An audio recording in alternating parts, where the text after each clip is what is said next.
So Andrew Yang, every now and then he goes on Twitter and he's just, calmly, nonchalantly, perhaps naively, just firing some stuff out, In a way, it's actually very pure. It's so pure. It's like he's just in his own little world, just tweeting away, like, tee, everything's going to be great. And then every now and then he says something where the whole world is like, fuck you. And here we have, it was like, remember when he was running for mayor of New York City? And he did that in the middle of like Palestinians getting incinerated and bombed to smithereens. He said something about, like the Israelis in that situation were victims. And everybody was like, what what are you talking about? Well, we have another example of that right now. Look at the new Andrew Yang banger. He said, Lincoln won the presidency on the brand new Republican ticket in 1860 with 39.8% in a four-way race. He took a Democrat, Andrew Johnson, as his running mate in 1864. He did go on to say, well, no, I wasn't saying that Andrew Johnson was good. So here's some of the responses. Lincoln's VP in 1860 was Hamlin. GOP was not brand new. He did win 39.8% in a four-way race, but he won 60% of the Electoral College, and of course, that's all that matters. He ran with Johnson in 1864 as National Unity Party. He won 55% of the vote, about 90% of electors, but no electors from Confederate states. Hashtag Reed. So that's one of the responses correcting the historical record on Andrew Yang's tweet. And then let's look at the next one.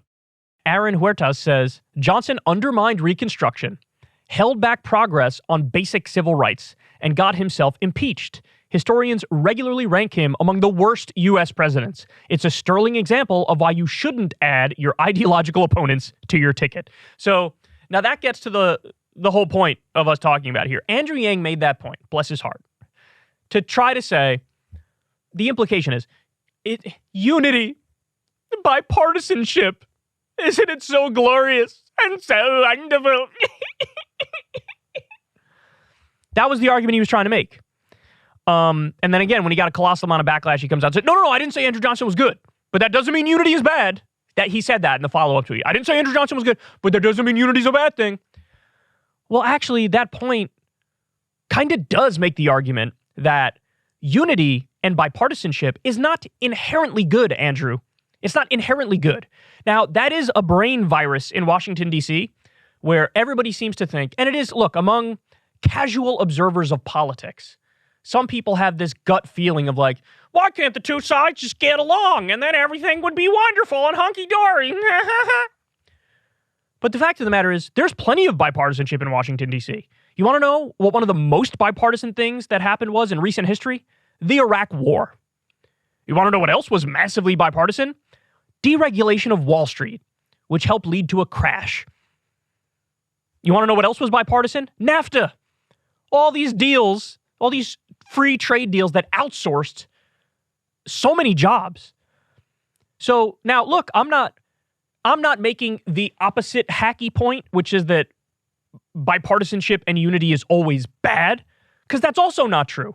There were times where Ron Paul and Bernie Sanders tried to work together to, decriminalize marijuana, for example, or they worked together to try to end the Patriot Act and the illegal spying on all Americans. You can find plenty of examples of good bipartisanship and bad bipartisanship. But my guess is if you do a quantitative analysis, an empirical analysis, certainly in modern day Washington, D.C., the bulk of the time that people are being bipartisan and unifying is for terrible things. You want to know why? Because the problem is not, oh my God, everybody disagrees with each other so strongly and that's not okay. The problem is they are corrupt. The Republicans are corrupt. The Democrats are corrupt. By and large, there's some minor exceptions here and there, but overall, yes, they're corrupt. And so if you hold hands and sing Kumbaya and meet together and talk about unity and stuff, you're not doing anything. It's just vague platitudes and vague slogans. Look, in a way, I don't even want to go too hard on Andrew Yang here because I think he honestly is coming from a good place. Like he really thinks, oh man, the partisanship is really out of control. Wouldn't it be great if we can rise above it all and have unity and bipartisanship, Papa? And it's like, that's not a good answer. That's not a good answer at all. So let me just give you some more information on this. I'll I did a whole bunch of research on this yesterday because I was fascinated with what he said and the giant backlash. I mean, you look at the back, so everybody was tearing it apart 1,000 different ways. There were like a whole bunch of factual inaccuracies, like the Republican Party wasn't brand new, this didn't happen, this was not, you're misstating this. And then, of course, the overall point, like I just described, is sort of a silly one. But Andrew Johnson, of course, he ended up being the 17th president of the United States. He served from 1865 to 1869. He was vice president at the time of the assassination of Abraham Lincoln. Johnson was a Democrat. He ran with Lincoln, like was stated, on the National Union ticket, and he came to office as the Civil War concluded. Now, here's where it takes a turn.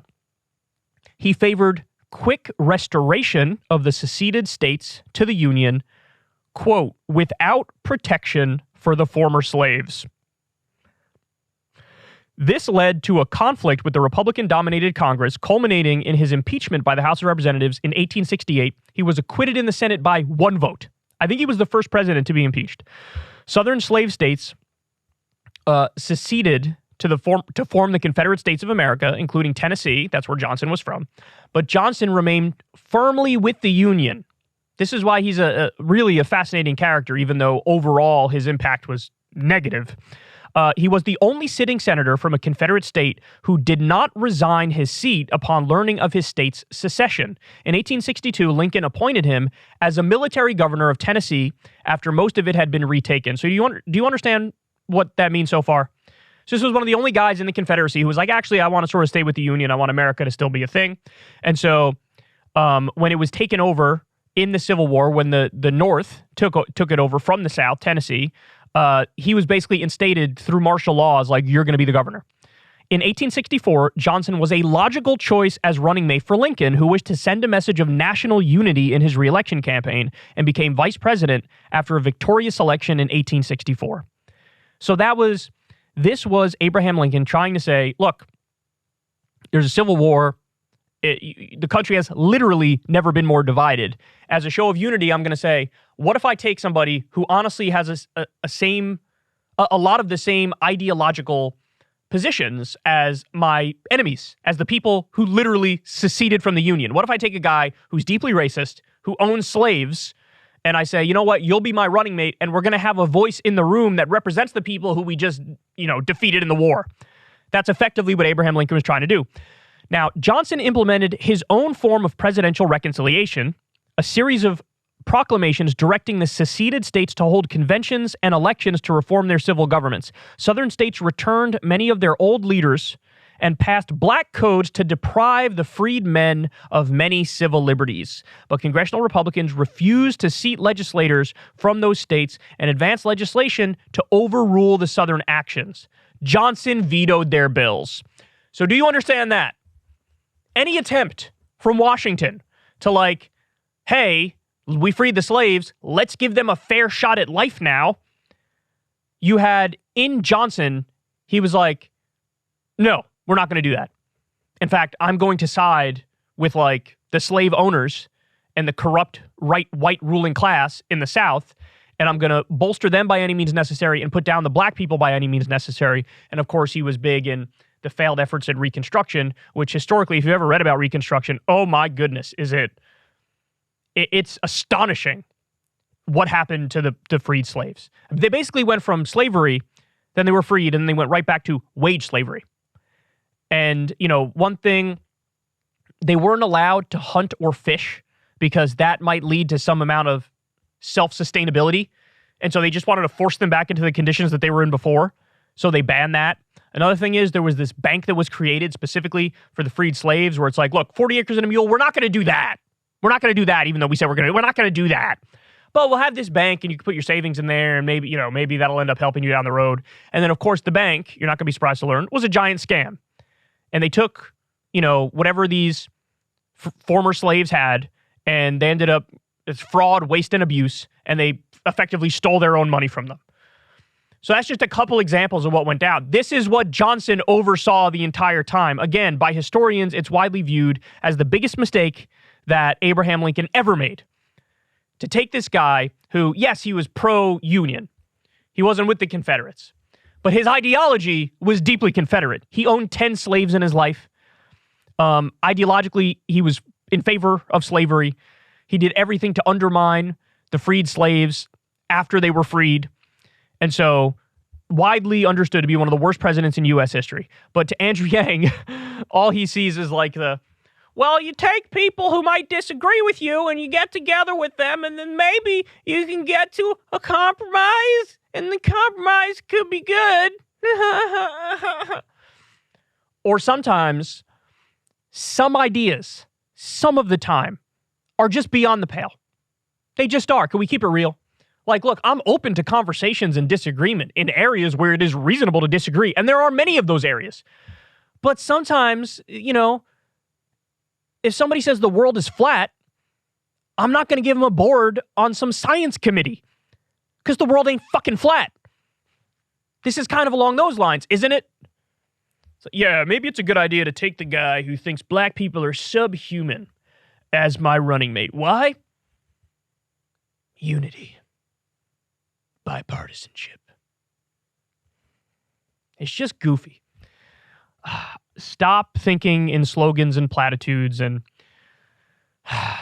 just think about this stuff more seriously and read the history of it. And then I guarantee you, if he had done that, he perhaps wouldn't have said something as silly as, use this as a shining example of unity. One of the best responses to Andrew Yang in the replies was like, yes, I only wish we could be as united as we were in 1860.